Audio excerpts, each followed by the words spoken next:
reason to think that the laws of logic wouldn't change. Everything is, if your worldview is correct, everything is just particles in motion, forever changing with the entropy depth of the universe in the end. That wouldn't change. These laws of logic exist metaphysically. What? But you can't show that to be. So what I'm saying is atheists cannot give an account for that. What I'm saying is that you can't show that to be true, that it fixed metaphysically, because things don't contradict each other. Like the law of identity doesn't change whether it's physical or not, right? Like it's always going to be like the laws of logic we see are based on all things that we see physically. They're not based on anything that we see metaphysically. We can't. What does even seeing things metaphysically would even mean at that point? Like these are all things that we see physically. Exist actually metaphysically because they are unchanging. Just because they're unchanging doesn't mean they have to exist metaphysically. Yeah, they would actually have to exist outside of like this reality, because otherwise they would be subject to change just like everything else. What do you mean to be subject to change like everything else? What does that mean? Everything in the universe is subject to change. Yeah. In fact, even like there are different laws like gravity has changed over the time of the universe. Yeah. Gravity changes depending on where you are. Space-time fabric has changed over the course of the universe. Yeah. If we accept your worldview. Right. Space-time. Gravity and stuff like that. It changes depending on where you are. Correct.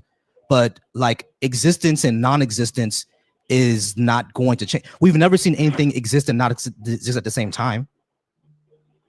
Well, that would contradict logic. Right, exactly. But just because those things, what I'm saying is that just because those things don't change doesn't mean that it's not grounded in something physical. Gravity can have to be metaphysical. Right, gravity can change. Right, we know that gravity can change because we don't really understand what gravity is. But the electromagnetic fields don't change at all. The strong force and the weak force, they don't change. And right, but those are effects of matter. Right, but they don't change. But Volcy, hold on, Raphael. Hold on. Raphael, hold on. What you say, Kate? Volcy, everything that he's talking about is physical. Everything that he's talking about is measurable. We're able to measure everything he's talking about. Where does the metaphysical part be brought in? Because it seems like he's just presupposing the metaphysical approach to all of this. Mm-hmm.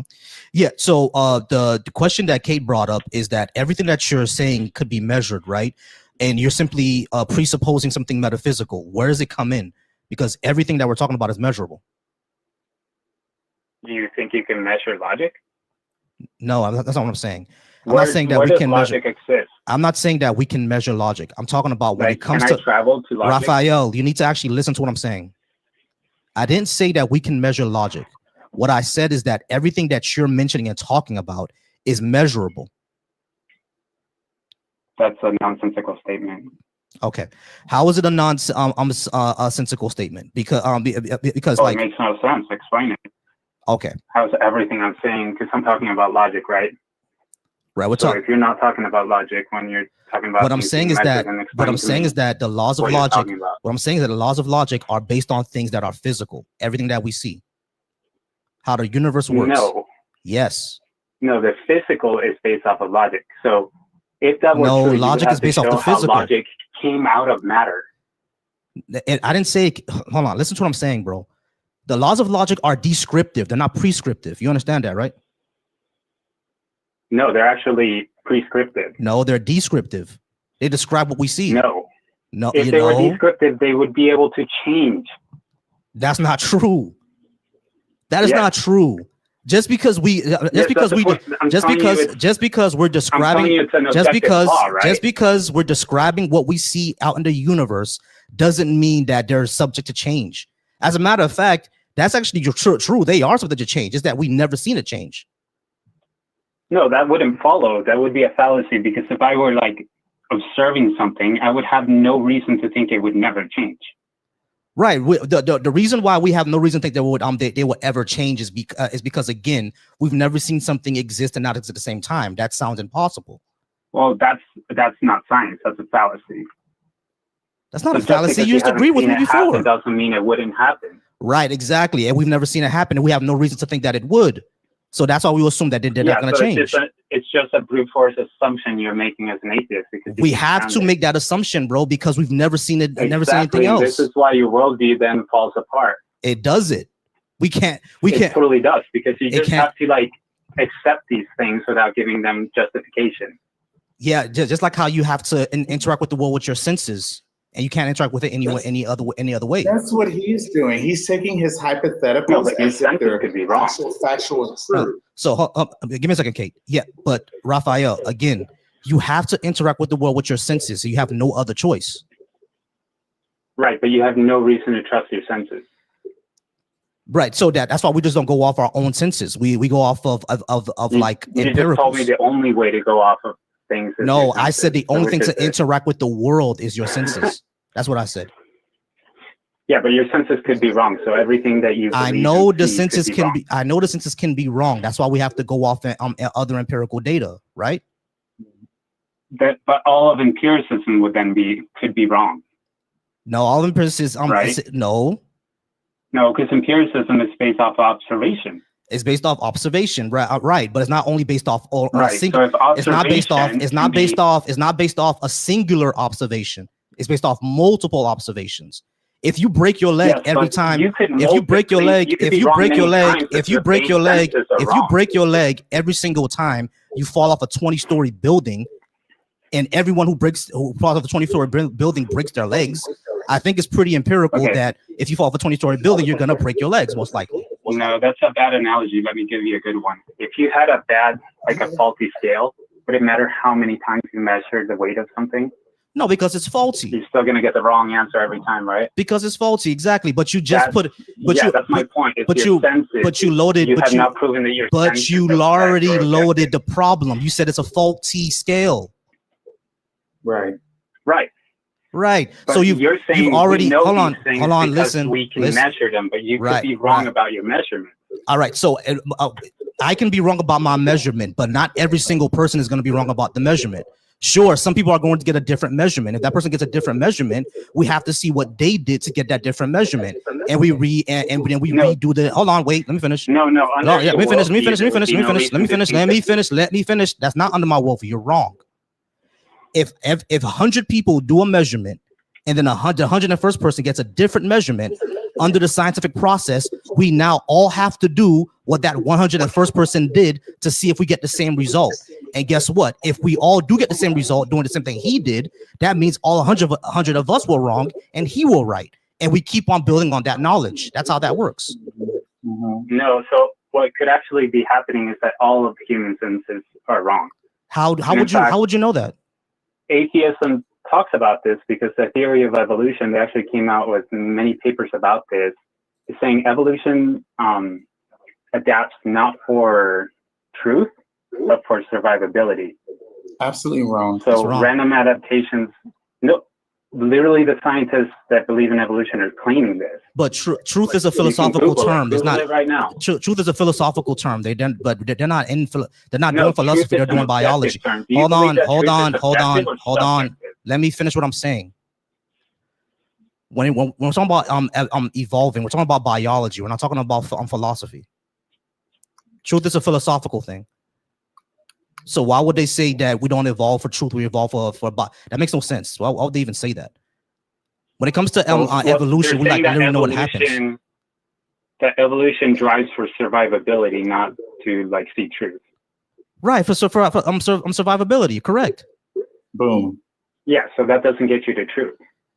He's presupposing. He is presupposing. Hold on, Raphael. Hold on. Yeah, go ahead, Keith. I just want to tell you, this entire argument with this gentleman, he is presupposing his hypotheticals metaphysically are true.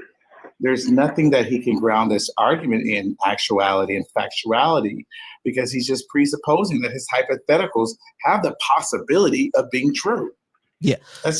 So Kate brought up a good point. You're basically presupposing your hypotheticals are true, and when it comes to evolution, yeah, you're evolving to survive. That has nothing to do with what truth is, because again, truth is a matter of philosophy, and evolution is a matter of biological survival.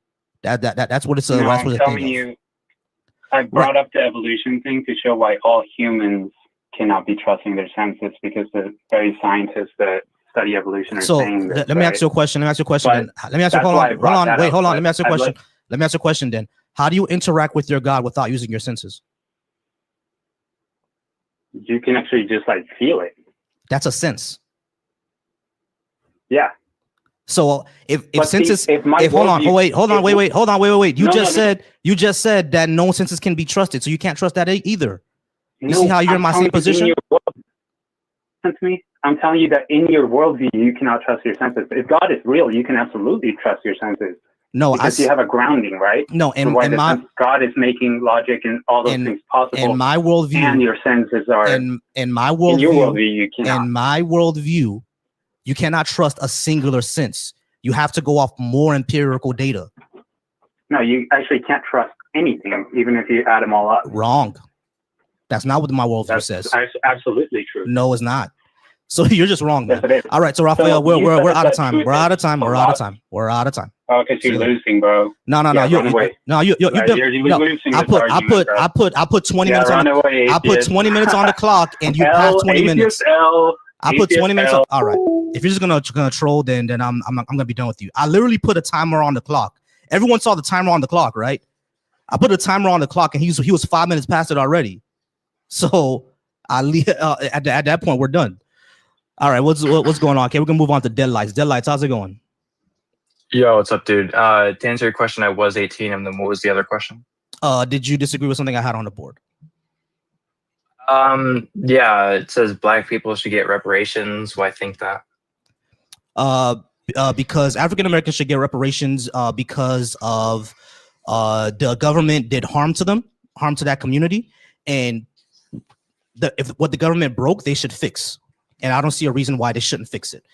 It won't only be for slavery. It'll also be for things like Jim Crow, things like redlining, mass lynchings, the war on drugs. All these things were targeted towards the African American community and damaged them. So the government should be responsible for fixing that damage. Yeah. Do you think that's fair if it comes out of our pockets? Yes. Okay. What's the argument that it should come out of our pocket? What's the argument that? Because we gave the Japanese reparations, so why won't we give it to black people? Well, I don't see what argument, right? We gave the Japanese reparations. Why won't we give it to black people? Well, I don't agree with that. So I'm asking you to make the argument. We gave the Japanese reparations, so black people should get it. That's the argument. I understand. Okay. Hold on, Deadlights. I understand that you don't agree with even the Japanese reparations, which sounds crazy because we put them in internment camps. So why won't we repair that damage? So yeah, I understand that you don't agree with it, but we did it before. Why can't we do it again? That's my question. Yeah, because I'm not causally responsible for any of the stuff that happened. We weren't causally responsible for the Japanese either, and we still gave it to them. It's not an excuse. Yeah, and I don't think we should have. Are you not tracking? It happened. So why shouldn't happen again? Dude, I don't care if it happened. I'm just saying we shouldn't have. We're talking about alt claims right now. We're not talking about history. Are you stupid? No, I think you are. And if you insult me, I'm just gonna drop you. Hey, shut the fuck up. Because you see, I didn't insult you first. We were having a good conversation until you started to insult me. So now I'm gonna be hostile to you. Do you know the difference between alt claims and synthetic facts? Hey, bitch, I'm gonna be insulting to you now because at first we were having a nice conversation, but since you decided to be a bitch and insult people, now I'm gonna insult you back. That shit was not the reason. Fuck boy. The reason why it should happen, you bitch, is because the government was responsible for damaging the African American community, so they should be the one to fix it. Now, you need to tell me, you bitch, why shouldn't the government fix what they broke? Yeah, because it would rely on our pockets. I already told you that, dumb fuck. Yeah, you're not tracking. Yeah, all right. So listen, penis breath. When the government does things that are wrong, hey, bitch boy. When the government does something wrong, right? Government fix, right? When someone does something wrong, they fix it. When someone does something wrong, they say sorry, right? And they repair. Hey, fuckboy, they repair the damage that they've done. Hey, fuckboy, they repair that they done, right? Yo, come up with new rhetoric. Hey, stupid. They fix the damage that they cause, and since the government caused damage, government should fix. Why shouldn't government Yeah, but fix not- damage they cause? Why shouldn't government Yeah, I fix already damage told they you. cause? I already told you. Right? No, you didn't. You simply said it was going to come out of taxes. Everything comes out of taxes, idiot. Right. Yeah, look. I just said it's going to come out of our pockets. Stupid person. So we shouldn't. Everything comes out of pocket. Deadlights. Stupid person. Right. Deadlights. If I Look. hit your car, I Stupid don't know person. why- Stupid person. Stupid person. Deadlights. I want to ask you a question, Deadlights, and I'm being nice. If I hit your car, am I responsible for hitting your vehicle? I mean, it depends, but typically, yeah. What do you mean? It depends. Like if I were to T-bone you, like still technically hit my car because it made contact. So. No, that's not what I said. I said I hit your car. Am I responsible? That's not incompatible with what I just said. Okay, so I hit your car. So that means that I am financially responsible for the damages to your vehicle and the physical damages to you and your body, and also maybe the psychological damages that were done to you as well, correct? Yes, but not at the cost of other people's money. So this is the thing. So if I'm responsible for that and I do not have any money to pay you and you sue me, what's going to happen?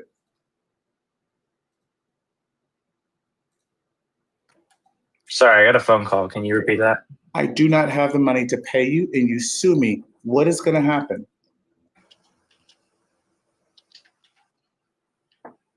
Hang on, I'm hearing this other live here. 1 second, I'll run right back. I'll follow you. Okay. Whew. Yeah. All right. Tom. I'm sorry. Was that your name? Trombone? Yeah, Trombone Man. All right, Trombone. How's it going? Are you at least 18? And what did you disagree with? I'm 19. I probably disagree with 3 and 4. But I guess since you were talking about 4 just now, then we could. Well, my deadlight is back. So you can probably just try and finish what I was talking about him. All right. Give him a second for it to load up. Yeah, I just wanted him to answer the question. I hit his car. I don't have insurance, and he sues me. Then what? What is going to happen? No, I mean, you might just be cooked. I'm not sure. all right. So that's wrong. Yeah, no, the government. Yeah, the government wouldn't be pays it. liable. Yeah, the government pays it. I'm in insurance, so I can answer that question. The government will pay So it. that means that your I insurance. wasn't, dude. Again, I'm not talking about synthetic facts. I'm talking about hot claims. I'm saying the government shouldn't pay it. Sir, one Yeah, second. you're obviously not tracking. Your insurance will cover the bill to have your car replaced in or fixed, and whatever form of damages you have to yourself, your insurance will cover that because I don't have insurance. Is that correct? That is correct. Yeah, that's what will happen. Yeah. 1 second. If you were only covered for 2 months at this point, and your insurance is covering over $20,000 worth of debt, would that also mean that the company and other people who have put money in that insurance company are paying for your car and you?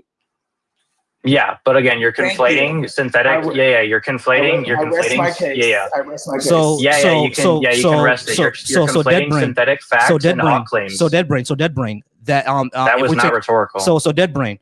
This would mean that this would mean just like how insurance works. Keep stuttering, buddy. Exactly. So dead brain.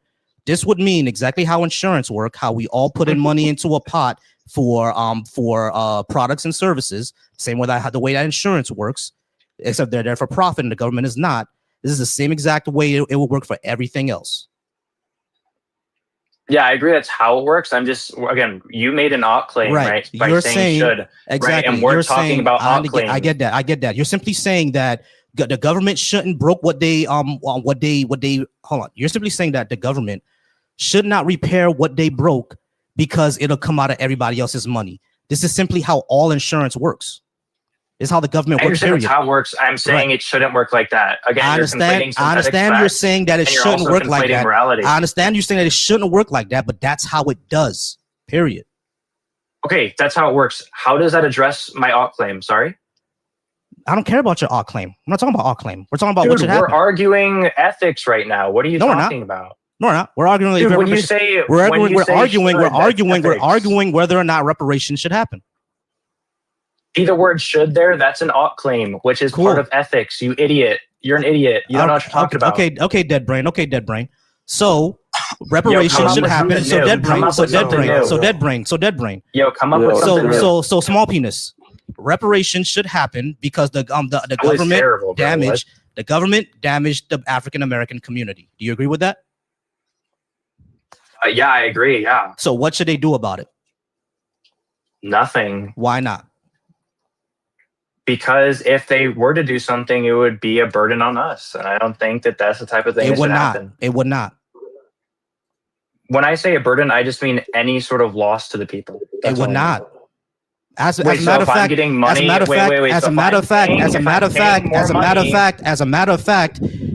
fact, reparations towards African Americans will actually boost the economy. Was that the last matter of fact? Matter of fact, giving African Americans reparations, giving African Americans dumbass, giving African Americans reparations, dumbass, giving African Americans reparations would actually improve the economy. Cooks, hey, fuck boy. Giving African hold on, everybody be quiet.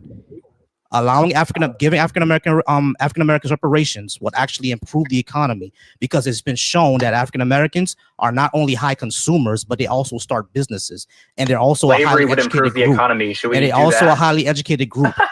What slavery does is actually damage people because it puts people in a subservient position and it actually violates human rights. Giving reparations does not violate anybody's human rights. These are not the same thing. So hold on, dead brain. You call me stupid this entire time, and you're comparing slavery with reparations. You're a fucking moron. Please get off the stage. All right, let's go ahead and move on to Trombone. Trombone, you there? Yeah, I'm here. All right, Trombone. What did you disagree with again? Yeah, as I said before, I would disagree with 3 and 4. I guess since you just talked about 3, I guess we could talk about 4. All right, I think we do have good evidence for God. All right, great. What I guess maybe we could start what? Yeah, I think one evidence we could point to is psychophysical harmony. Physical harmony? What does that mean? Psychophysical harmony. What? So what if you swipe out, I can't hear you. Say that again. I'm still here. Another way you can phrase it is mind-brain harmony. So it's just broadly speaking the harmony between like phenomenal states and like functional or physical states in the person's brain. And it could have been the case that like our phenomenal states would not be like harmoniously correlated with the physical harmony doesn't have anything to do with phenomenons. What the fuck does this even mean? I'm so confused. I know what he's talking about on a psychological level from a person who is studying psychology and going to school to be a psychologist. I get what he's saying, but it has nothing to do with anything that is metaphysical or spiritual. I don't know what he's talking about. I didn't even mention anything about spirituality or physics or metaphysics. What are you talking about? Yes, you did. What did I say that involves metaphysics? You said phenomenon. The phenomena. We're talking about phenomenal states. Those are just like that's also like synonymous like qualitatives, like mental states, like first-person subjective experiences. Okay, go ahead. So what I'm saying is, for example, a good way to kind of cash this out, so you could kind of the way that it's done in the original paper done by Brian Cutter is they start by sort of presupposing. This is not necessarily the one argument, but it's just a good way to like kind of propose it. Is you presuppose that dualism and causal completeness. Hey, Trombone, I'm sorry. Trombone, hold on. I'm sorry. You're gonna have to speak to me in layman's terms. What the hell does any of this mean? I get what he's saying. Okay, let me try and define it. But you've already failed. You started. How have I failed? You haven't even heard the argument. Holy moly! Okay, let me define the terms clearly, so there's no confusion. You started your argument off with presupposing. Fail. Okay. Do you hear what I said? What a specific statement I made, and I said I'm presupposing. Okay. Trouble. Hold on. Everybody pause. Because we're just gonna have to start all over. I Okay. do not understand what any of what you said means, right? Kate understands You know because what's phenomenal. she's actually a psychologist. But This does not even have that much to do with a all right, psychology. hold on, Trombone. Listen. Psychology. Trombone, slow down. Yeah. That's what I'm saying. Okay, cool. I understand some psychological terms because I'm in school to be a counselor, right? So I do understand some psychological terms, but the way you're using them, I don't understand. I'm not. Hold on, wait, Trombone, hold on. Trombone. Wait, bro. Just give me a second. Some of these words that you're using, right? I understand them in certain contexts, but the way you're using them, I don't know what you mean. It's like me saying flurble, gerbil, monerbo, gerbil. I'm pretty sure you know what gerbil is, but the way that I used it, you're not gonna understand what I'm saying, right? That's what you're doing. So what I'm saying is that actually kind of parse out what you're saying or doing it in layman's terms, because you're probably talking about as like psychology 502, and I'm not there yet, right? And I'm not there yet. So try to say it in layman's terms, and we can go ahead and start all over. What do you mean by anything what you're saying? When you say the mind-body phenomenal state, what does that mean? Okay, let me be more precise. First of all, I want to clarify. This does not have much of anything to do with psychology. Like, it might be vaguely correlated with psychology. In fact, it does have to do with like the mind. Other than that, there's no real correlation between like psychology and this. Well, regardless, like when I say, for example, phenomenal state is just being indexed to, like, I'm sure you're familiar with like something that's qualitative, like the qualitative things, so like first person subjective experiences, things of that nature. Okay, so you're saying because of first person subjective experience that shows a God exists? That's not what's being said. Obviously not. I'm just defining the term. Okay, so first, okay. I understand first person subjective. I know what that means, but what I'm saying is like, how do we get to a God? Okay, and would you ask me to define the terms and to make sure that we understand the terms? So I'm probably gonna have to mention more terms than this, obviously. Okay, so first person. So I understand first person subjective. I understand that. What I'm saying is like when you say we have evidence of a God exists, the first thing you said I didn't understand it. So what evidence do you think that a God exists? Look, I point out it's the harmony between the phenomenal states and the physical functional states. Okay, so our first person experience and the fact that we can physically do something with our first person experience? It's not, no. When I say harmony, so when you say phenomenal state, the phenomenal state. All right, so phenomenal state. What do you mean by that? Okay, I just explained it to you. You could just say like a quantitative experience or I don't know, qualitative. So first person, qualitative experience is the right word. Qualitative experiences. Just okay. So first person subjective experience. Sure. Yeah. Okay. Cool. So the harmony between first person subjective experience and what? And physical functional states, like avoidance behavior. Okay. So the fact that we can, so exactly what I said before. Our first person. The fact that hold on, Trombone. So the first Trombone. Hold on. So. We just defined when you said phenomenal state, our first person subjective experience, and I said the harmony between that and what, and you said the physical phenomena. So the fact that we can the functional states, exactly. So the fact that we can do physical things with our first person subjective experience, do you think that leads to a God? No, that's not what the argument is. And that's what you just said. The argument is not that we can do. Kate, isn't that what he just said? Because maybe I'm missing something. Harmony. It is the fact that a good example for this is pain. Like there are certain like neural brain states in a person's brain that lead to avoidance behavior, and these brain states are associated with phenomenal states that have a normative wall that justifies that. For example, with pain, like avoidance behavior that rationalizes that behavior. It could have been the case that the phenomenal state would have a normative wall that doesn't justify it. So you could have the case where someone has a total neutral experience when they engage with negative stimuli. Right, Trombone, there's a major problem. And they would still partake in avoidance behavior. Trombone, relax, bro, slow down. Bro, I get what he's trying to say. I'll put it in normal terms for you, Volcy. He's trying to say the natural functionality of the brain and the way that the brain works speaks of there being a God. Without all the mumbo jumbo and the philosophy BS, that's what he's trying to say, which I absolutely disagree, because there's a reason why our brains function the way that it does. That's all he's trying to say.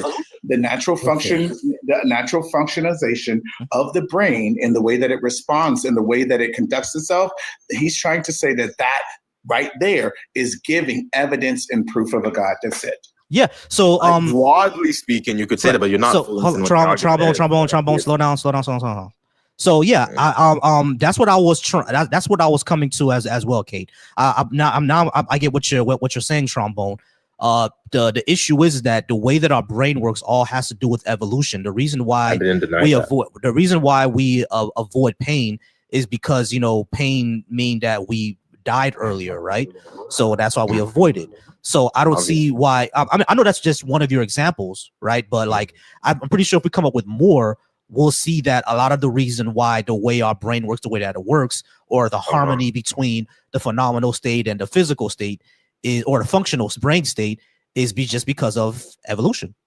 The issue is when we talk about pain, and we talk about pain in an evolutionary sense. Pain like presupposes like mind-brain harmony. It presupposes that. Let me put it: evolutionary explanations of pain presuppose mind-brain harmony. So when we talk about evolution, we talk about, for example, an organism interacts with negative stimuli that will harm and prevent its like evolutionary fitness, I guess.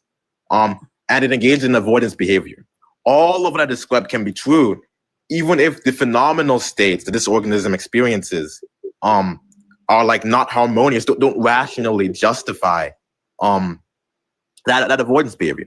Like they could but it does, and still be evolutionary wired to avoid negative stimuli. Trombone. And avoiding negative stimuli, for the most part, helps us survive. So that's why most people tend to avoid it. Obviously, I understand that. Exactly, but that doesn't show that the God. Hold on, Trombone, but that doesn't show that the God exists. Yeah, again, the issue here is you're not understanding what the full argument is. The argument is not about necessarily about the avoidance behavior. It's that the avoidance behavior is correlated with a phenomenal experience that gives justification for that behavior. I understand that. But like what I'm saying is that the reason why that phenomenal state exists in our brain is because like the people who are the organisms who had that were able to survive longer. That's the only reason. It doesn't show that as a God exists.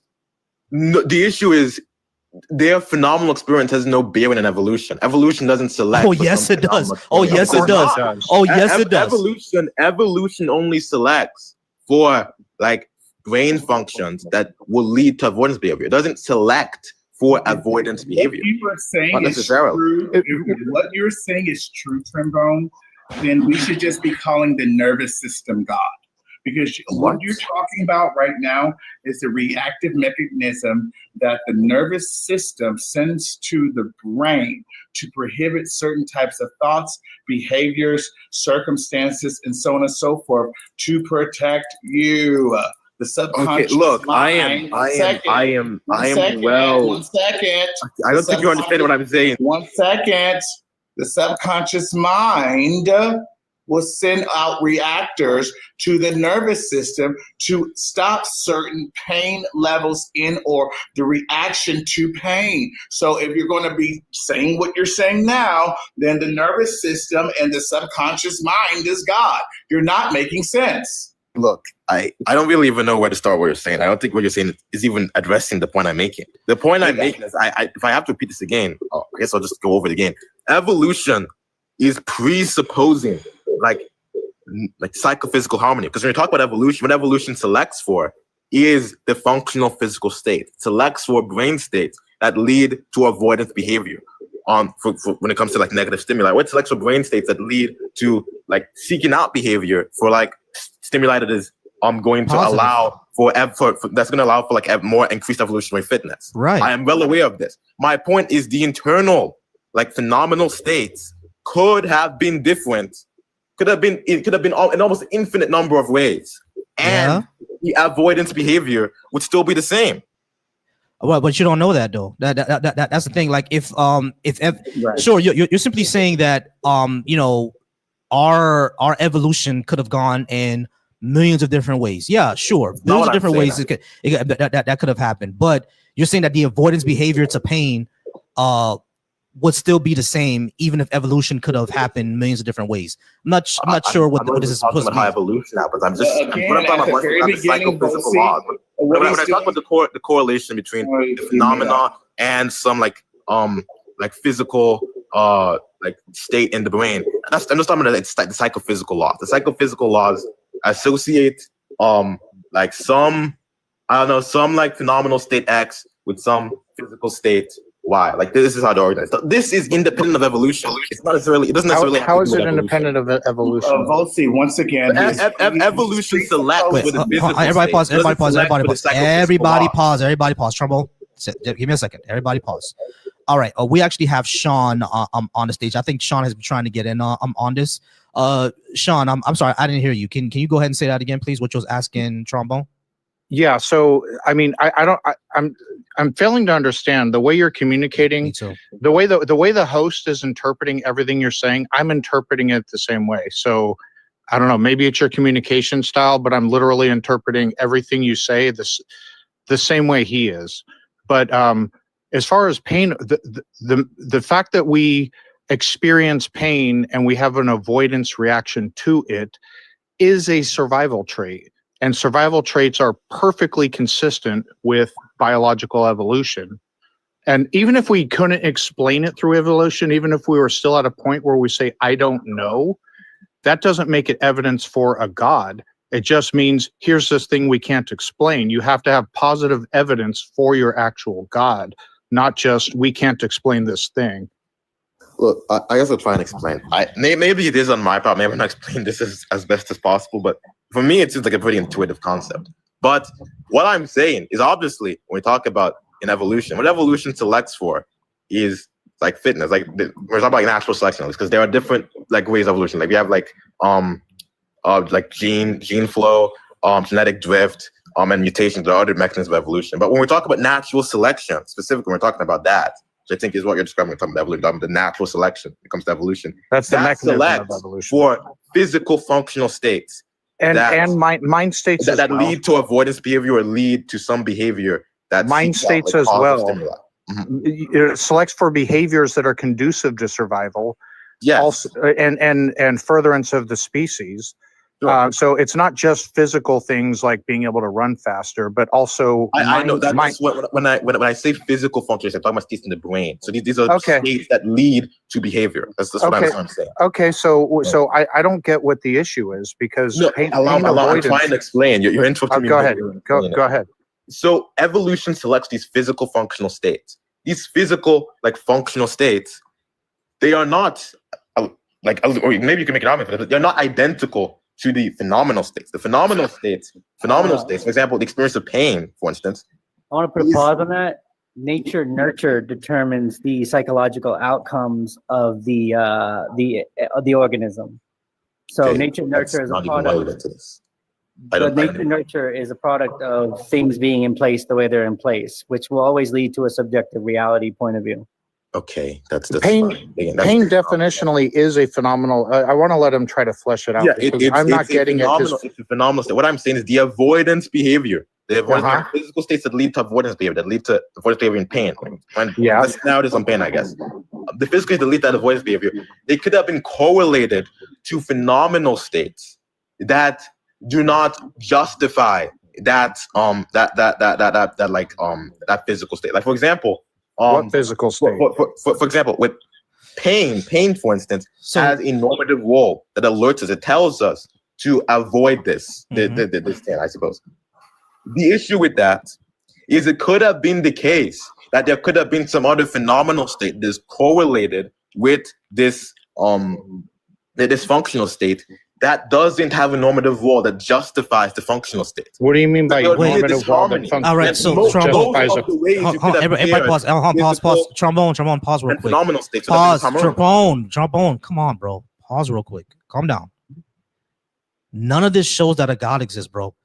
You're simply saying that the phenomenal state of us having pain and then the physical state, the physical phenomenon of us having the avoidance behavior to pain and that harmony, therefore God.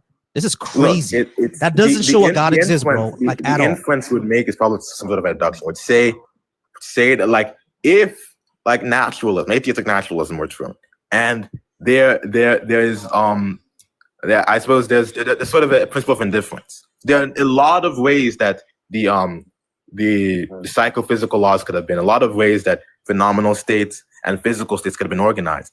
And the vast majority of them are going to lead to disharmonious outcomes. How do you know that?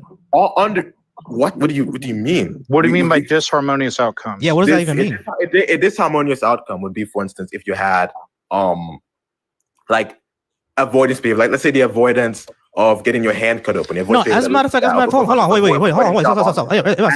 Hold on, stop. We don't even have to go down this route. It doesn't matter how else it could have been. It's not. Let's talk about what actually is. The fact that we avoid pain doesn't show that a God exists. Again, do you know what an abduction is? Bro, yes. The fact that we avoid pain does not show that a God exists. If that's not what you're arguing, what are you trying to argue? You keep on saying, hold on, wait, stop.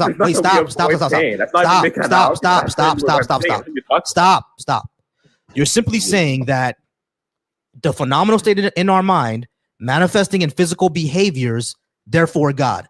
That doesn't make any sense because those phenomenal states happen and our physical behavior towards those states are simply because of evolution. That could be the answer right there. No, you're simply saying that there's psychophysical laws don't select. The evolution doesn't select the psychophysical laws. What are psychophysical laws? What are those? The psychophysical laws. What are those? What is that? What is that? I'm explaining it to you right now. They are the ways that phenomenal states and physical states, physical functional states appeared. Okay, so you're saying that these phenomenons that we have physical reactions to them, therefore shows God. That makes no sense. Matter of fact, I understood exactly what you just said. It's consistent with evolution.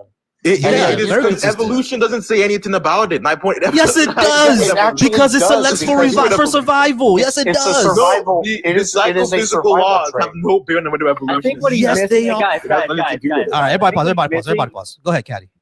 I think what he's missing is evolution is a natural product of the natural function of the cosmos. It's completely. I don't even know what you're talking about. This is not relevant to me. You're interrupting me. Listen, listen with your ears. Listen. Okay. In this cosmos, there is the moon, there is the sun, there is conditions that we have, and when we talk about evolution is within those conditions. Evolution, depending on where you are on Earth, is going to be different. And when we talk about evolution in the terms of us as a species, it follows a certain order. It has a certain way we evolve from the water to where we are now. Mm-hmm. That's evolution as we know it. And it's a natural, it has to have natural conditions, for it to happen like that. Now, when we talk about the nature of the psyche, well, the nature of the psyche is going to be very subjective depending on where you live and where you are. Mm-hmm. And so is your biology too. Again, this is something to do with the confusion. I know what evolution is. Like I know. For example, let me just ask. If since I don't know what evolution is, host, do you know what the four ways that evolution, the four mechanisms of evolution are? Do you know what the four mechanisms of evolution are? Natural selection, genetic drift. Yeah, gene drift, gene flow, and mutation. Yeah, I know what those are. I know how evolution works. And I this is not an argument about whether evolution.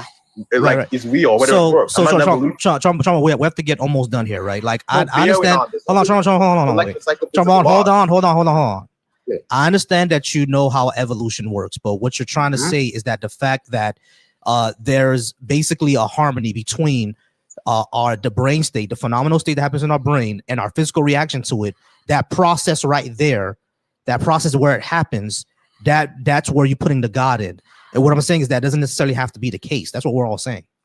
No, okay. Yeah, we have to be the case. There need to be an argument in place. Hold on, truth. We actually got to go ahead and move on. But come on, next time, Trombone, because we're out of time. All right, truth. It's going to be your time to shine now. Let me go ahead and put the time on the clock. Excuse me. Are you at least 18? And what did you disagree with? Yeah. I'm 20, but yeah, I'm above 18. Yeah, I disagree with there is no good evidence for God. Yeah. What good evidence do you think there is? So when we're in reference to evidence, what would be in reference to like just specifically empirical, like logical? Yeah. So what if God just isn't an empirical claim? Then we can't show it to exist. That's not good evidence for it. Wait, so you don't think things can be rationalized?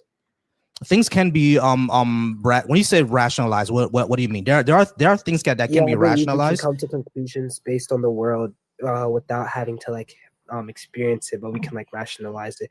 We could right. We don't necessarily have to experience it. Logical conclusion about it. Right. We're not we can rationalize things, right? There are rational arguments for things, but at a certain point, you just can't argue things into existence, right? You just can't define things into existence. It doesn't if I defined, like, for example, if I define myself a millionaire and I don't have $1 million in my bank account, I don't exist as a millionaire. You see what I'm saying? Like that is it. You just can't define it to existence. That's what I mean. Claims. Hold on. I'm just giving an example. What I'm saying is that, hold on, truth, hold on, bro. Hold on. Y'all need to slow down, bro. I don't know what be wrong with y'all. Slow down. Listen to what I'm saying. So I understand that there are things out there that can be rationalized if we don't have the physical evidence of it yet. I do get that part. What I'm saying is that at a certain point, you're going to need something empirical in order for you to actually prove what you're saying. Yeah, so that's just a category error, right? A millionaire is going to be a term that humans have coined, which references the systematic. Don't argue about the millionaire stuff. I'm arguing about what I'm actually saying. What I'm saying is that at a certain point, you're going to need something empirical to prove your point, right or wrong. That's just incorrect. Okay. So tell me, what thing can we show to be true that has nothing empirical behind it, beside our opinion? What can we show to be true? I mean, if that's the claim, then we just can't like prove science to be true. Yeah, we can. I mean, hold on, wait. Actually, no. Let me back up. I'm sorry. Science is a process. You don't prove science true. Okay, so wait. If science is going to be a process, can you just like prove the axioms it relies on? What? Wait, you can't. You just So science is going to rely on axioms such as consistency axioms, right? Or that consistency axioms like the world is going to stay the same today as it was yesterday. That's a consistency axiom. It relies on many other different axioms, right? But we never like go into these, right? Those are fun, though. We just assume those to be true, right? So if you're saying that we need empirical evidence for something in order to be true, then we just can't use science or say, oh, science is a process that's how we prove things.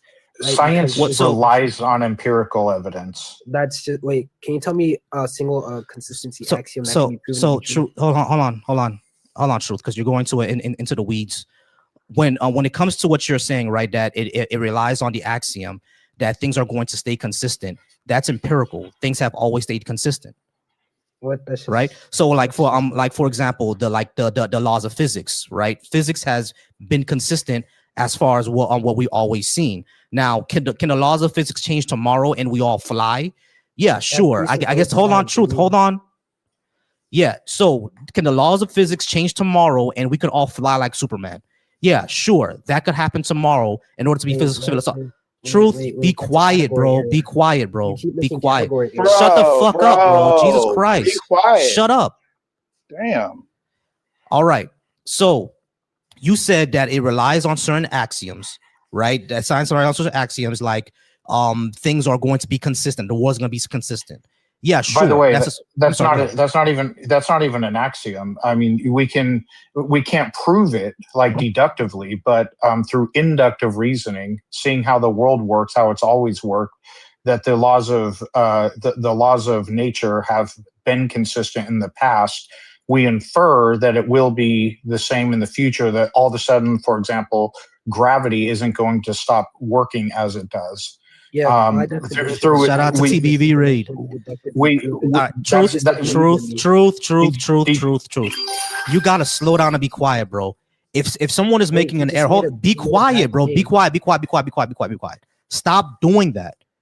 We actually want to have a back and forth conversation. First of all, shout out to the TBV Raid, y'all. Appreciate y'all. Thank you so much. I do have a live goal. Go ahead and hit that live goal. I appreciate that. But truth, if we're going to have a conversation, you just can't keep interrupting people, bro. You just can't keep doing that. You just can't keep saying category here. It's not a philosophy class. We're just having a discussion. I understand when you said about the thing about the axiom, right? I get that. What I'm trying to say is that we have no evidence that the laws of physics are going to change tomorrow, right? So yeah, we have to assume that it's going to be consistent. We have to assume that because we have no evidence of it otherwise. But none of this actually brings us to a God, bro. And what I was pointing out too, wasn't the argument. Truth. I'm going to finish what right? truth. So, I'm going to finish what I was saying. Wait, because you talked. No, wait. You talked over me before I was done. Thank you. You interrupted me to literally repeat what I just said. So try to actively listen to the other person and respond to what they say. Yes, it hasn't been proven deductively. I literally said that, but we can inductively infer, not prove with proof beyond a reasonable or beyond any doubt, but reasonably infer from inductive reasoning that the laws of nature have been consistent throughout as far back as we can look, and we have no reason to believe it will be that way in the future. So we have reasonable confidence, not absolute proof, that they will remain the same. Furthermore, the scientific method relies on empiricism. That's all I have to say.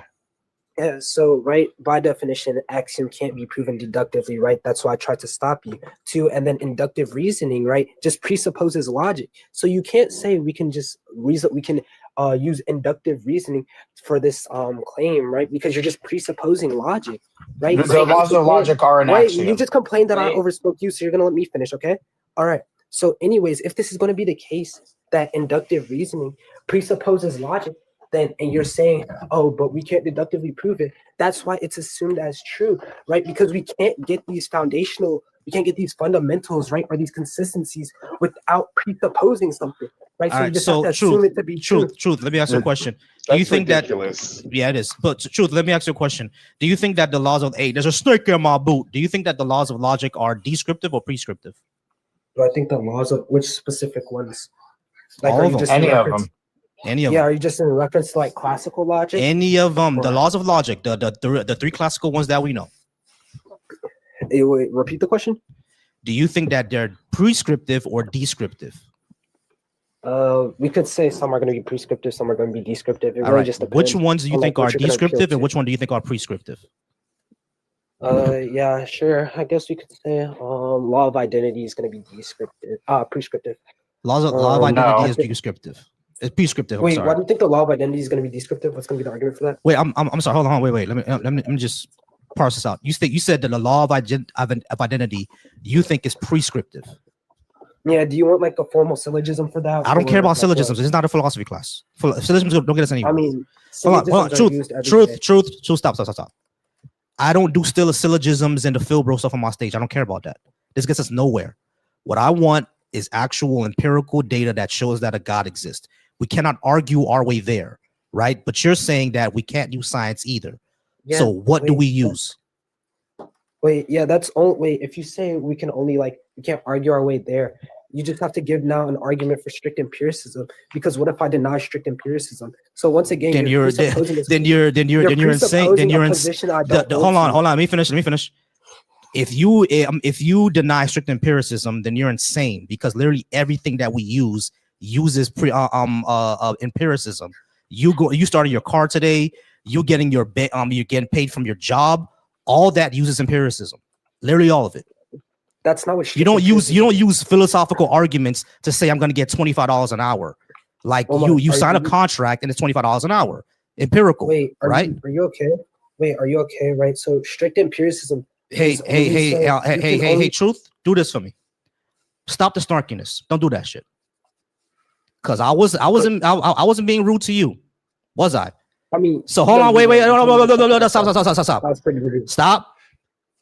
Don't do the snarkiness. Do that shit again. I mean, you're pretty rude to me though. Hey, no, I wasn't. No, I was not. No, I was not. No, I was not. Number one, this is my stage. So when you interrupt people and I get annoyed by that, that's when I start to mute. All right. That's not me being rude. That's me trying to control the stage so we get a proper conversation going on. You being snarky, you being shut up, you being snarky and saying, are you okay? Because I'm fine. I'm all well and good. Right. So, but what I'm saying is that if you ignore empiricism, if you say that empiricism isn't true or you reject empiricism, what I'm saying is that would be insane, because we all use it and we have no other choice. That's what I'm trying to say. So, okay, be quiet for a second. Okay, be quiet for a second. So if you're saying that we don't use empiricism for everything, sure, right? I'm pretty sure if we go down a list of things, there are things that we can't use empiricism for, like saying that my pet cat Sylvester loves me. There's no way I can use empiricism for that, right? I just got to believe it. So what I'm asking you is that when it comes to a God, right? I try to use empiricism because we can't argue our way to the supernatural. But you're saying that we can't use science either. So my question is, okay, cool. What do we use then? How do we get to the supernatural?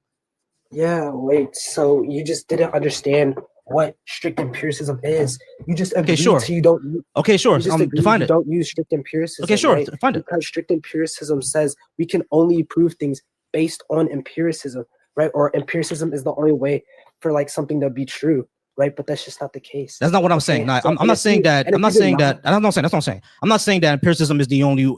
Actually, no. Crap. It just kind of went over my head. I'm sorry. All right. So what you said about strict empiricism again? Repeat that one more time, please. Yeah, strict empiricism simply states that the only way for something to be true, or the only way for something to be verifiable, is simply through empirical evidence, right? But then that part is true.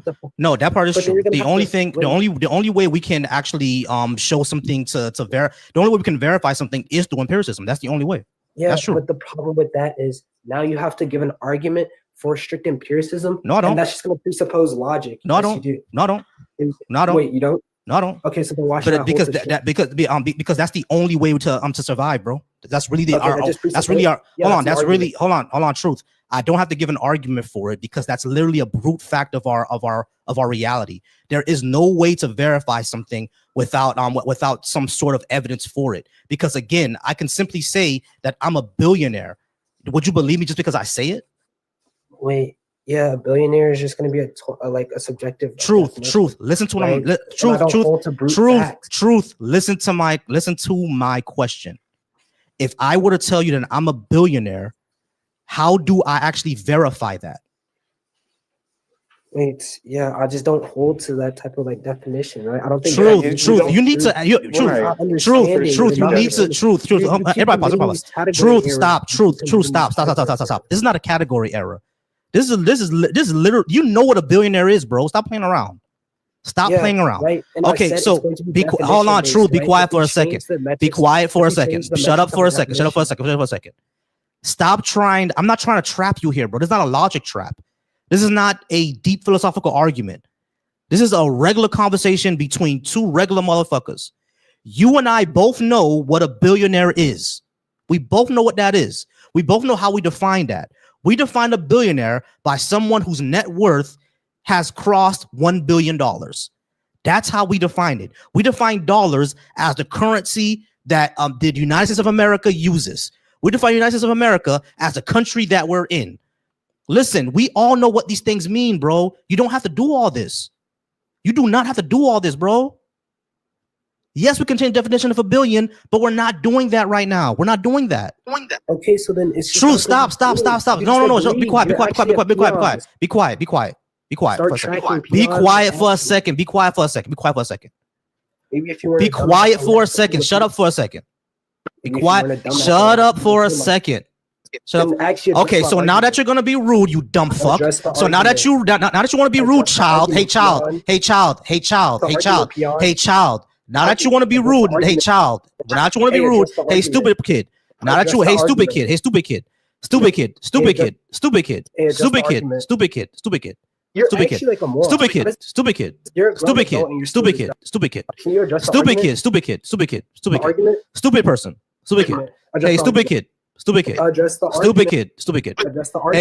listen. I need you to shh.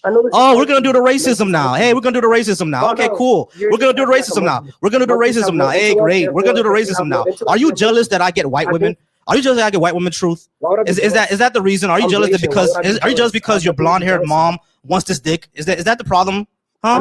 Since we're gonna do the racism now, since we're gonna do the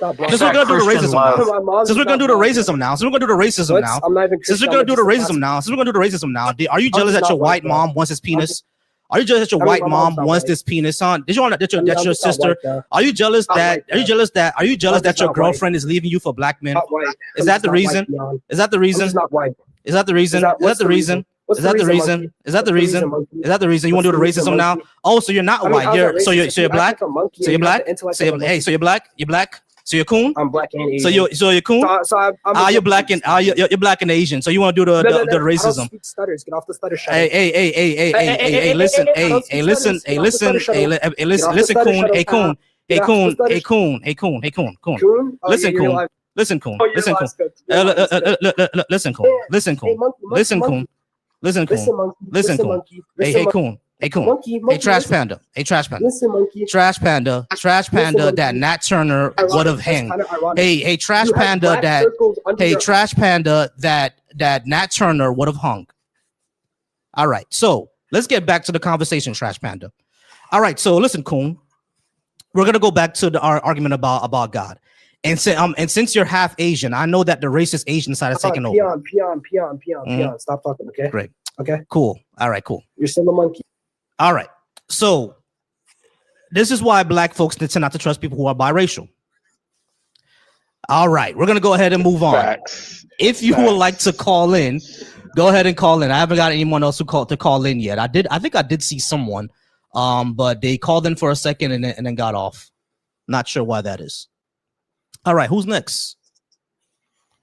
Who's coming up? Oh, it's Trust. Hey, Trust, how's it going, Trust? What up? How's Hey, it- what up? Hey, as a biracial person, 100% approve. Just saying. Oh, man. You better not. You Oh, better man. not. Just saying. Yeah. Is he really You'll be out black of or pocket. black talking like that? Yeah, they always say that. They always say that. Yeah, I'm pretty sure he is. A lot of them are like that. Yeah, a lot of them are very much like. Okay, we got someone next. Hammy, how's it going, Hammy? Are you at least 18?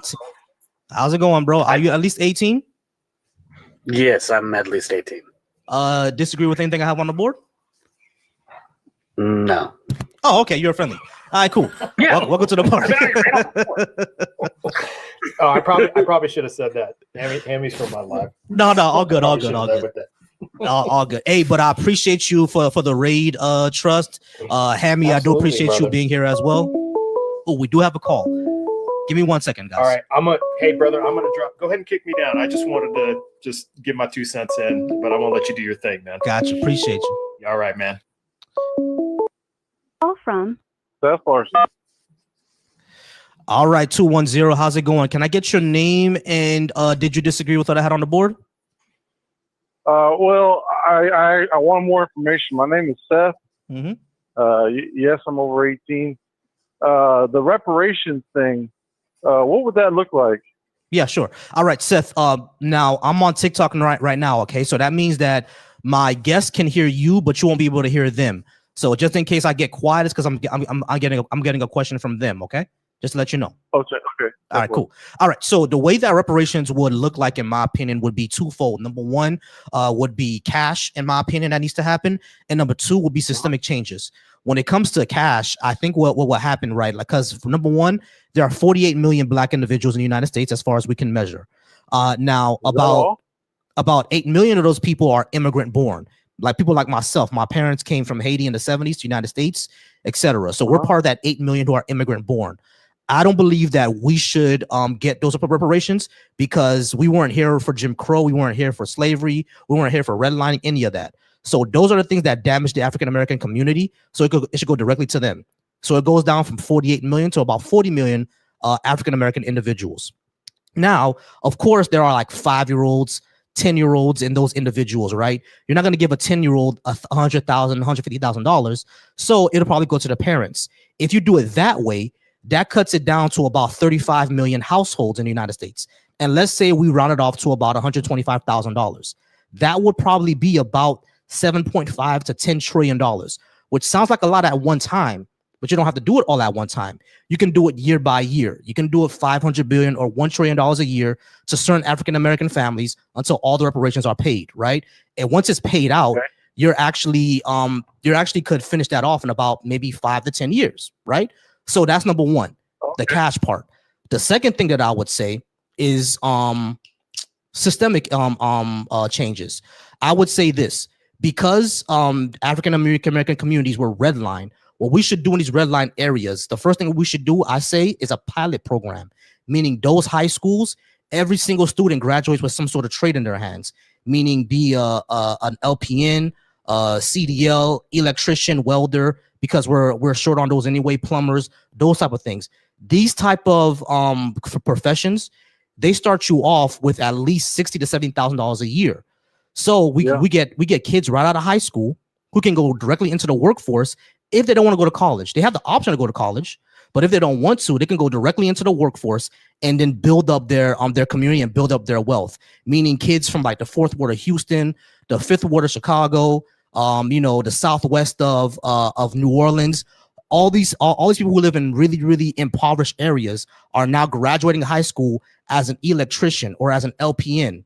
You know what I mean? Maybe even a police officer, and making all that, and they're making that money now, and they'll stay in their communities and circulate that money in their communities, right? So that should change. And the second thing I would say systemically is the criminal justice system. We should be focusing more on a system of basically rehabilitation instead of carceral punishment. Making sure that we can get people, not just educated, but treat them as human while they're in jail, not put them in cages as animals. You see what I'm saying? And I'm pretty sure there are people who will be hesitant about that because of things like, rape, incest, people who assault others, murders. Exactly. People are concerned about those type of folks, right? I get that. But most people are in jail for poverty crimes, robbery, burglary, things like that. That's what most people are in jail for. So if we give them more opportunities to improve their lives, you'll see the recidivism rate goes down. And what I would say that is beneficial about this is that it's not only going to be for African Americans. This would also help out poor whites, because poor whites are also part of the targeted slave class. Like the criminal justice system always also targets poor white people to put them in jail in order to work off for the state, to make profit for the state. You see what I'm saying? So like those systemic changes wouldn't only affect the Black community, it affect all of America. You know what I mean? Especially, people who are like the poor whites over in like Appalachia, rural Kentucky, Boston, places like that, where the police target those communities as well in order to put them in jail because of, economic depression and stuff like that. So that's how I think reparations will look. Does all that make sense? It does. And I could see, with the cash option, that'd be good if that was like maybe like a trust or even if it was outlaid like you're talking about. I mean, that's pretty similar to instead of cutting taxes for the billionaires that Trump's pushed through twice, you just make that a reparations bill instead of a billionaire tax cut bill. And it's the same amount of money, except this time it's going to the bottom instead of the top. 100% agree. Yeah, 100% agree. You can make that a reparations bill. 100% agree. And not only that, I think what they've been discussing recently, which is kind of funny, is UBI, Universal Basic Income. Now, in my opinion, UBI is going to come regardless because, they're trying to, the tech industry is trying to make AI and the robots take over all the jobs, right? So I think UBI is going to happen regardless, but you can do it as a pilot first to the African American community as reparations. Yeah, I mean, because I think they want to do what the UBI will look like is what Milton Friedman suggested, which is like a negative income tax. All the income tax that you paid throughout the entire year gets rebated to you at the end of the year. Yeah, I mean, I think that's what they're basically all the taxes that you pay, from sales to like sales tax, income tax, all that, it all gets rebated to you. Yeah, all of it gets rebated to you. That would be that would be kind of be a UBI that they're trying to do, right? I can see that being part of reparations, but I think the first option that I said works better in my opinion. But UBI is coming, in my opinion. It's gonna come. Probably when we're like in our 50s. I'm not sure how old you are. I think you're in your 40s, right? Yeah. Hey, good. Wow. Perfect. Yeah, you're in your 40s now. So when me and you are in our 60s, we're probably gonna see UBI. To tell you the truth. Okay. Yeah, I don't know. This is something I kind of daydream about, and I don't know anybody who's black that I talk to on a daily basis or anything like that. And so I saw you come up. I thought this is the perfect guy to ask, because to me, it's like when someone talks about reparations, it's like a cash option is not super appealing, because then you're going to have, the poor whites, they're going to be violent against blacks because of reparations. And I'm like, well, that's not ideal, because that might create like a race war situation. But, if you're doing like, and the same thing I was going to ask about incarceration, because like there's people that, they're in prison because of, the psyops that our own government has been doing on the black community for, 50 years. And so it's like those people, they should get out with the trade, and they should get out with money in their pocket. They should get out with a guaranteed place to live type stuff. Exactly. To give them on their feet. But it's like, how are you going to, not that you need to solve the world's problems, but how do you reduce, these race hate crimes and racism? I obviously can't ask you how to end racism, but like, if we give reparations, how do we do it in a way that doesn't also incite violence? Right? Like, yeah. No, I definitely understand that. Give me 1 second. I'm sorry. What's your name? I'm sorry, Kate. I'm sorry. What's your name? Joe. I'm sorry. What was your name again? Seth. I'm sorry about that, Seth. Give me 1 second, Seth, because someone on my TikTok has a question. Give me one moment. Go ahead, Kate. It's interesting. I want you to ask Seth. It's interesting that when we're talking about black reparations, that all of a sudden, and I'm saying all of a sudden for a reason, because when we looked at the Japanese, when we looked up other groups who receive reparations, there was no conversation of what about other groups inciting violence, or what about other groups becoming jealous.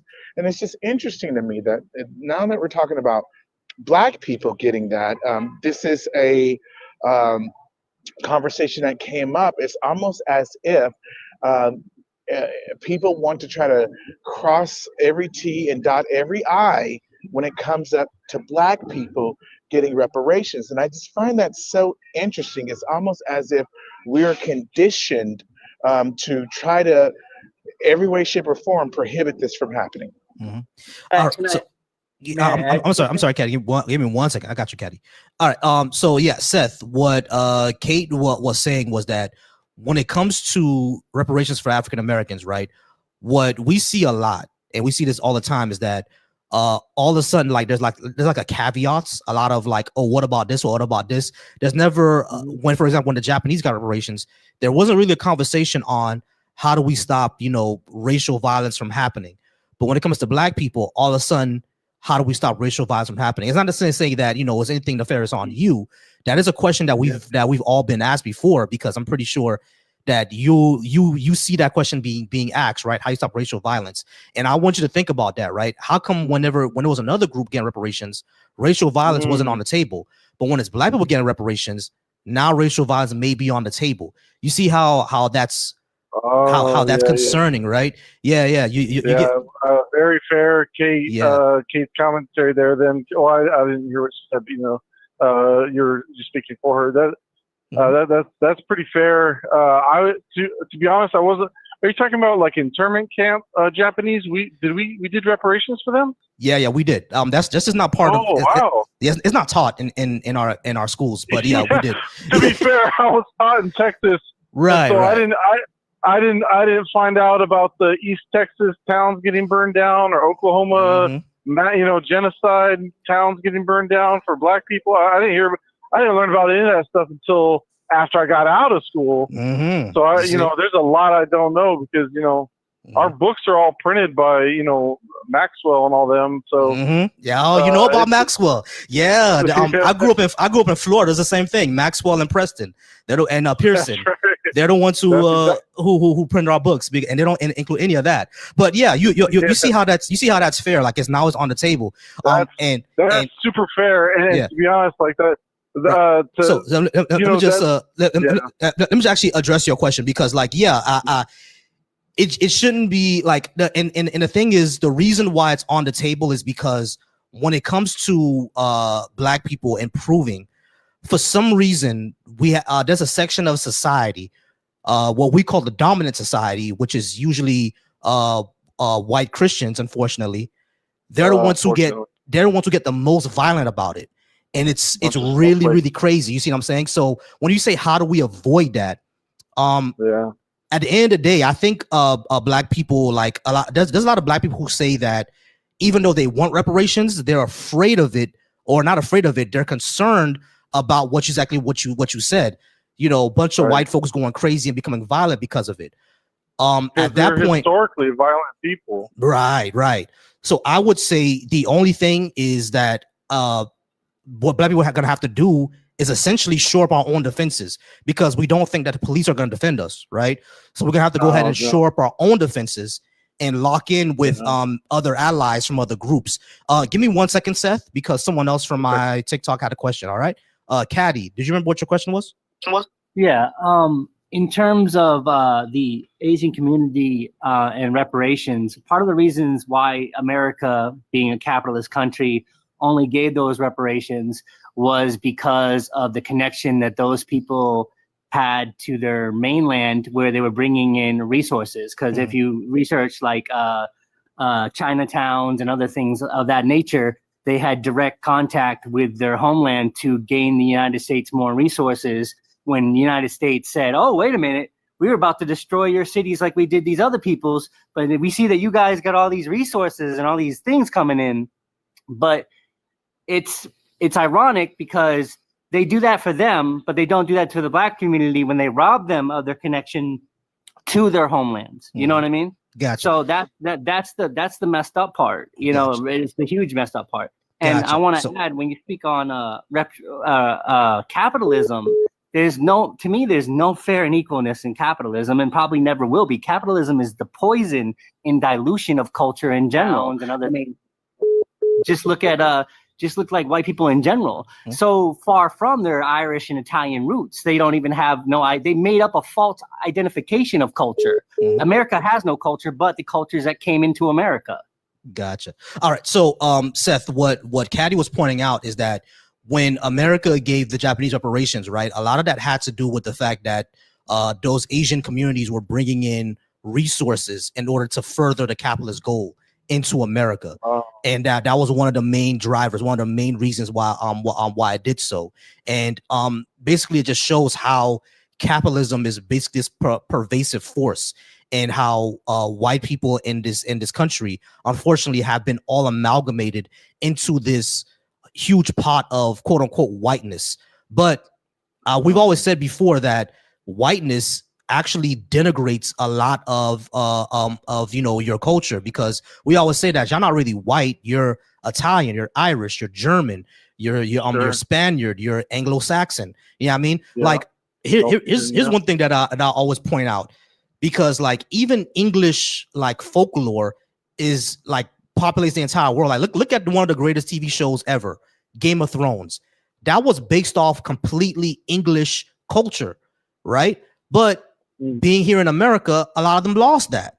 You know what I'm saying? They lost all that. You know what I'm saying? So, but one of the greatest TV shows, one of the greatest book series and on the planet was created from that culture, but they don't have connection to that anymore. They lost all that. They've all been amalgamated into this whiteness thing. You see what I'm saying? So it's one of those things that race after I think when we deconstruct a lot of when it comes to deconstruct a lot of capitalism and things like that, you start to deconstruct race as well, like breaking down into what actually is race. It is a construct that is pervasive. You know what I mean? And unfortunately, in America, for white people, a lot of the bonding over the culture, quote unquote, is racism. You know what I mean? And we see that with white kids today. And that all that is far removed from reparations, but I hope we were able to answer your question. I do appreciate you talking on the subject, because like I said, I haven't found anybody else to actually have this conversation. And being as Cat Williams would say, being a man from the mountains of Caucasus, I don't have a lot of people around me to talk about it here in Texas, but I do appreciate you taking the time, and I appreciate Cat's insight. I'm gonna think on that for a while. Gotcha. So, hey, I appreciate you. Have a good rest of the day. You as yes, well. Sir. All right, Can I ask you a question, Volcy? Yeah, sure. W's in a comment for. Give me 1 second. What is okay. W in the comments for Seth. I always love when someone likes to come in and learn. That's amazing. I do have another caller. I'm gonna go ahead and get to them. And Kadam, get your question. Give me 1 second. Call from George. How's it going, George? Give me 1 moment. I had someone on my TikTok. I'm gonna get that question. I'm gonna get to you. You're gonna hear hold music for about 1 minute and a half. All right, give me 1 second. Sure, no problem. What you were saying, Caddy? Well, what does reparations look like without capitalism? That's the question. That is a very good question, because you're right, because my suggestion kind of assumes that capitalism is still around. So yeah, that's a good question. I'm gonna have to ponder on that for a while, because one thing that I've been looking into is something called solar punk. I'm not sure if you heard of that, but like that's probably what it will look like. That's as close to a utopia on Earth that we can get.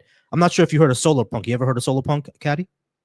No, I'll have to look into it. Yeah, I mean, I think, giving my perspective on it, I think it is building up relations with what was lost within cultural identity of the community. You know what I mean? I think if you were able to patch up some of the connections between the homeland and America and be like, hey, we'll give you incentives to move to another country, and you'll be set right in that country where you can, where you can grow. But there's so much of a long disconnect now, you know what I mean? And that's the great unfortunate part about that. So a lot of people will feel like, I don't want to go somewhere else and start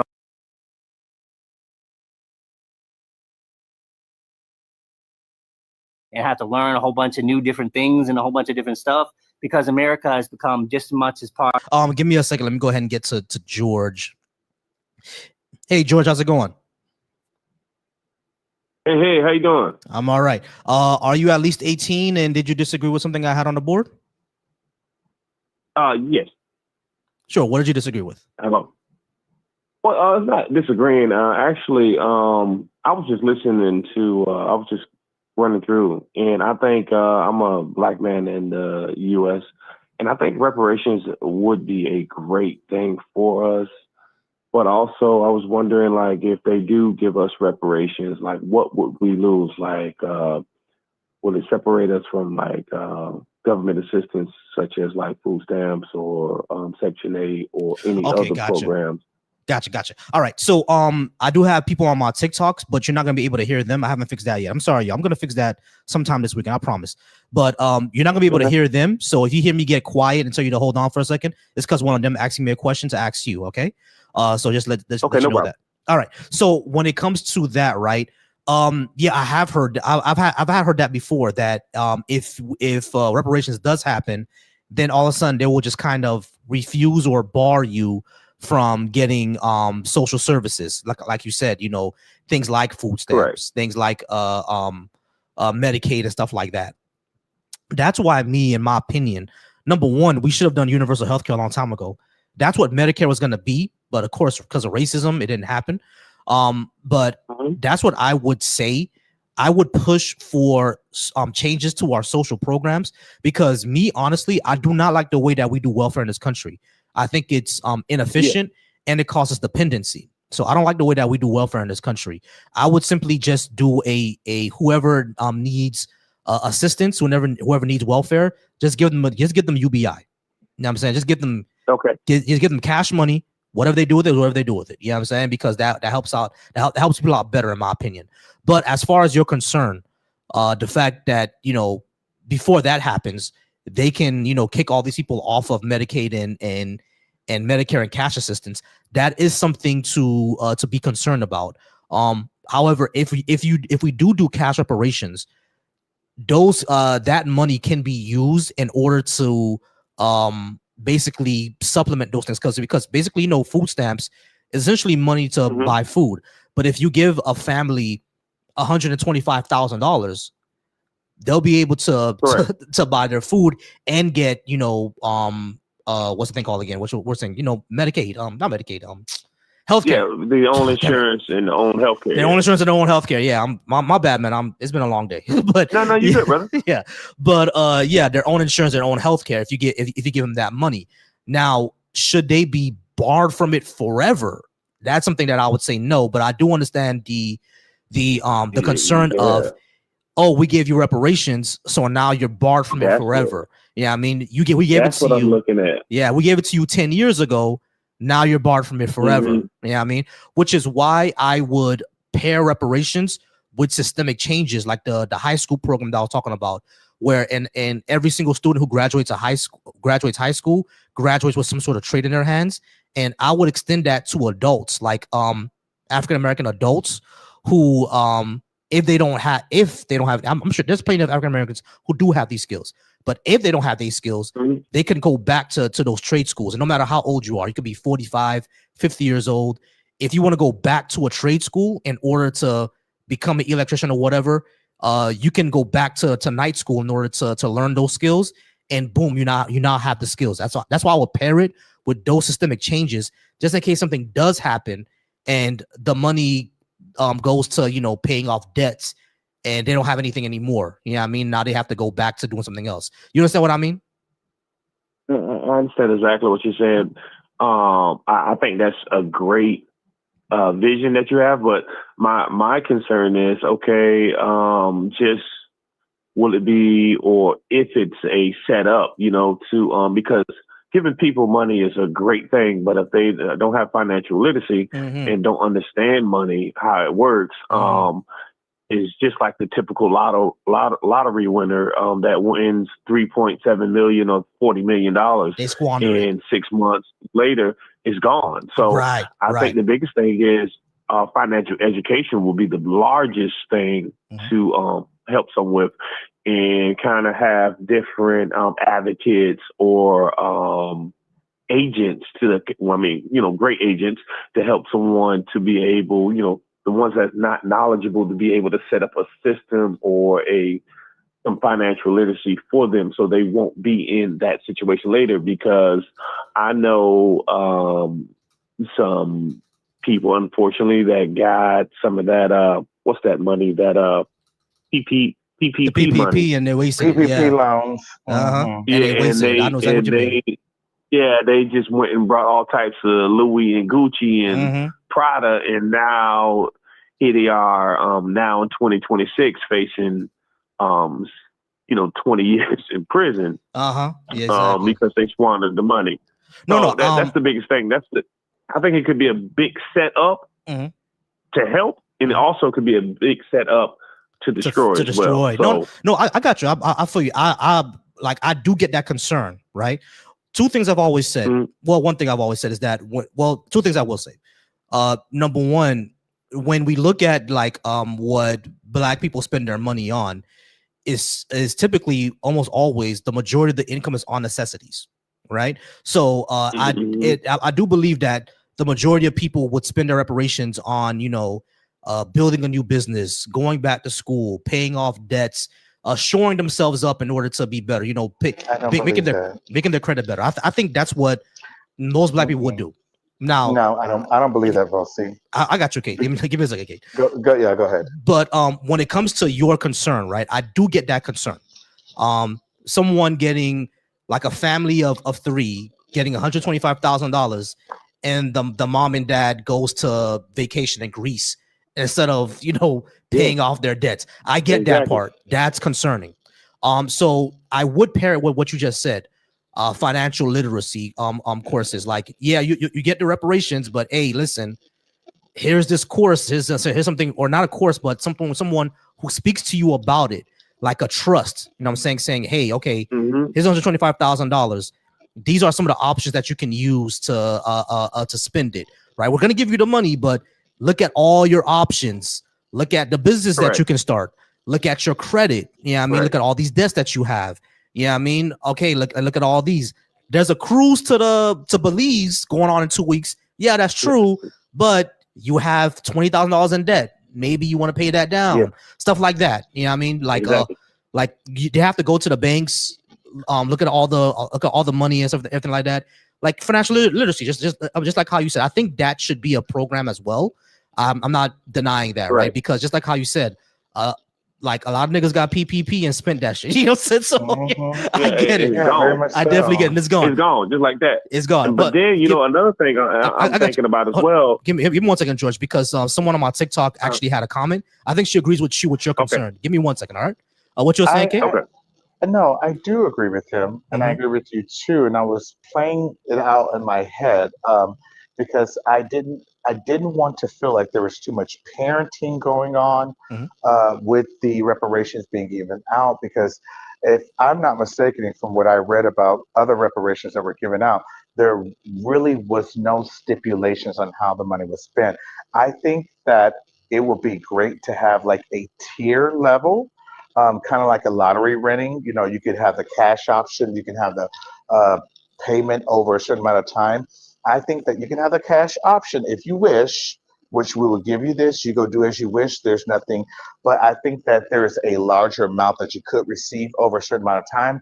If you took literacy classes, if you decided to open up a nonprofit, if you decide to open up a LLC or a corporation, then it will open the door for an additional 20,000 or whatever over 3 to 5 years if you chose to do that. And then level 3 would be you went for the 10-year option that will put a certain amount back every single year for your life insurance, your children's life insurance, and put a certain amount aside for all of you all's life insurance pretty much. And then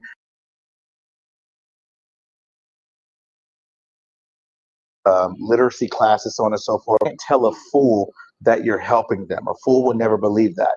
But for people who are trying to better themselves with education-wise, you know, children that are 18, you know, at tier level 2, you know, 50% of their schooling will be paid for up to a master's degree, something like that. I think there should be incentives for the longevity wait for the amount of money.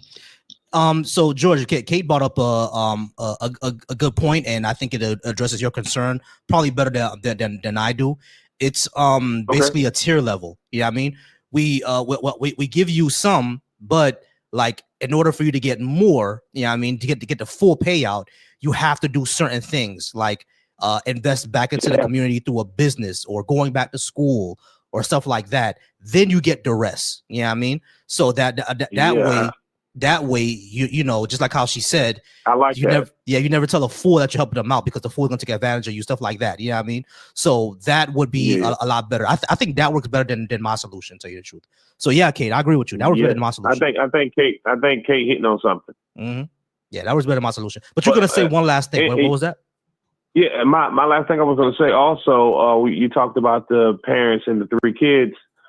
But should the parents have the responsibility over the children's money?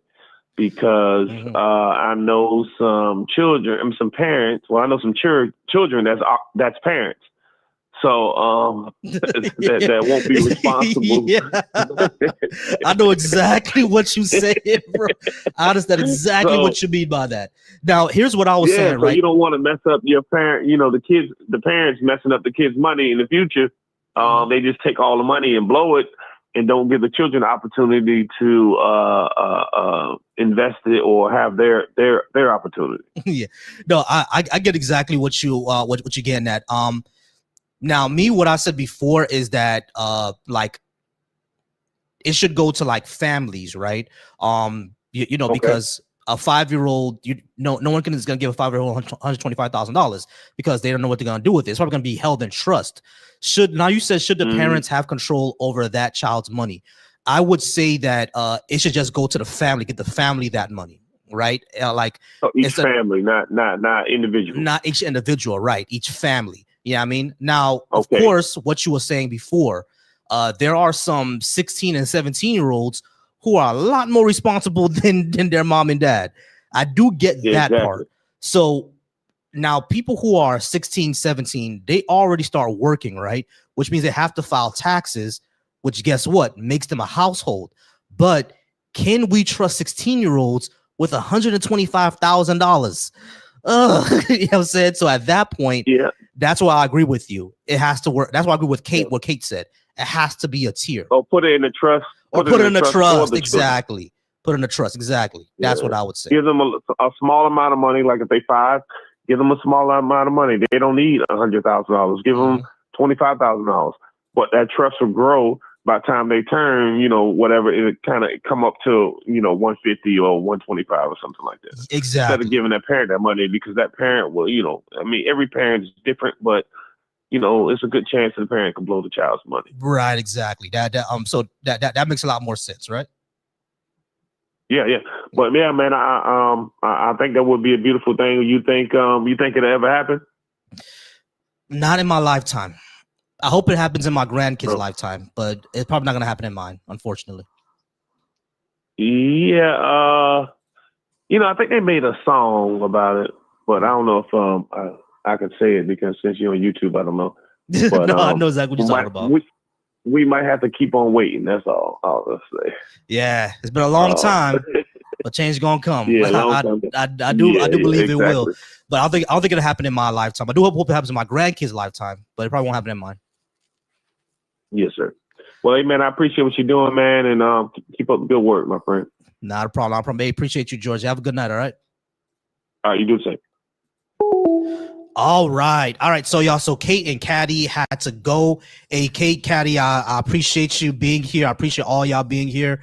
I'm gonna end off the live pretty soon because I'm at 2 hours now. Sean, hey, I always appreciate you being here, man. And I can learn a lot about evolution from you because I'm not an expert and I'm pretty sure you know way more. So I'm always appreciate you being I'm not here. an expert either, but I know a lot for a layperson about evolution, cosmology, but nowhere near expert level or to the level of someone who's credentialed.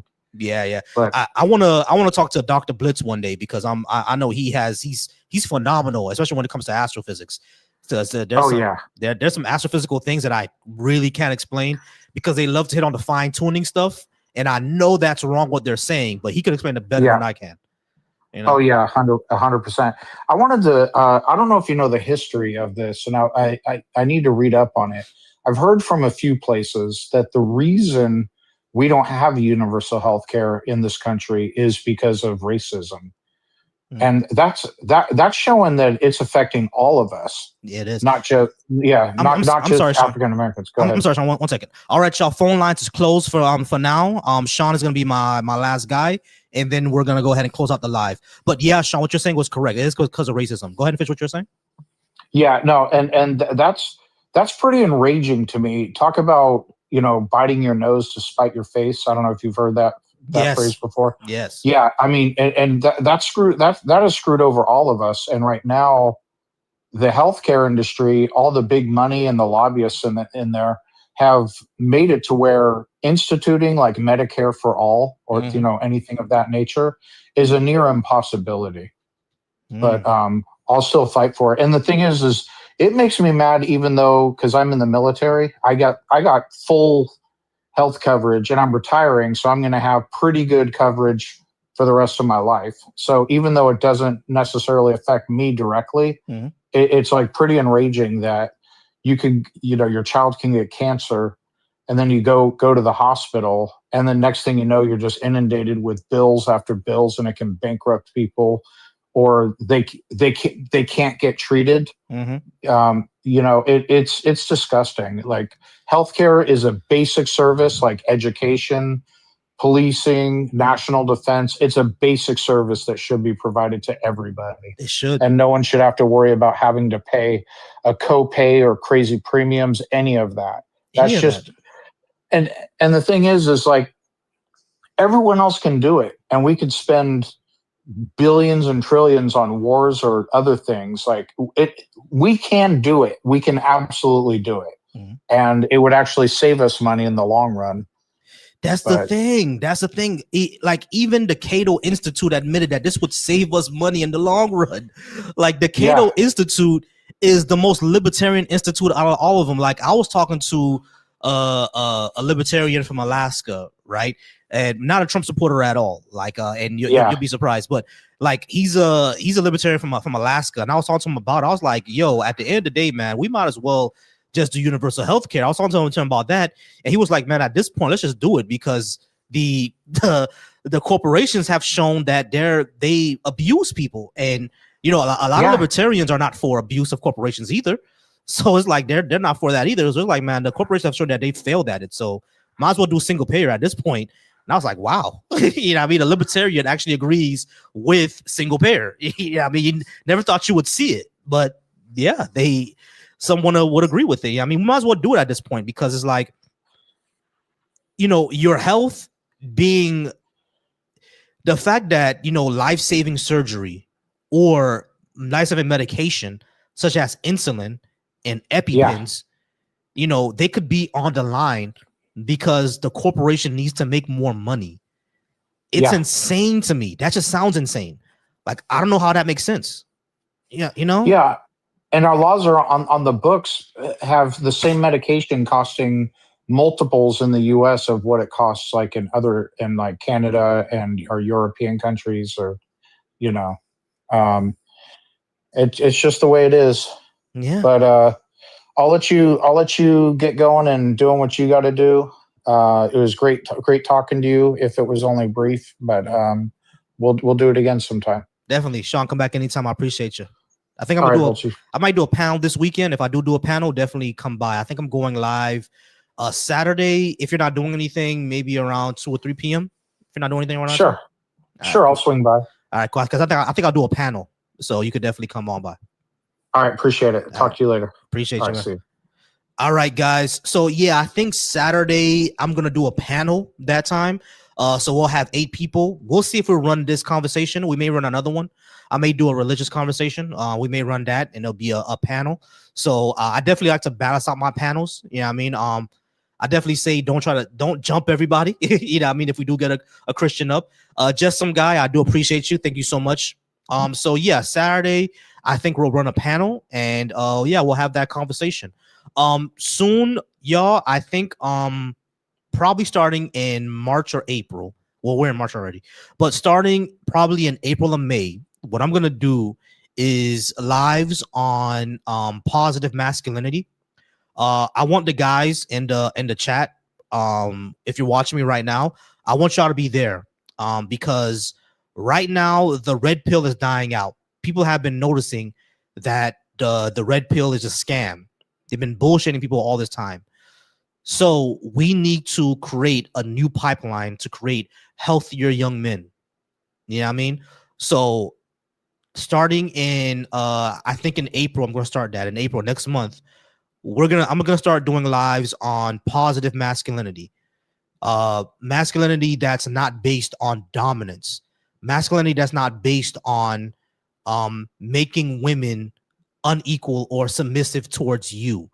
You know what I mean? Understanding that masculinity is more than building up currency and not expressing your emotions and not being vulnerable. Vulnerability can be a strength. You know what I mean? That can be a strength. Affection is a strength. Being secure in yourself doesn't mean that you are so concerned about your looks, so concerned about your aesthetics.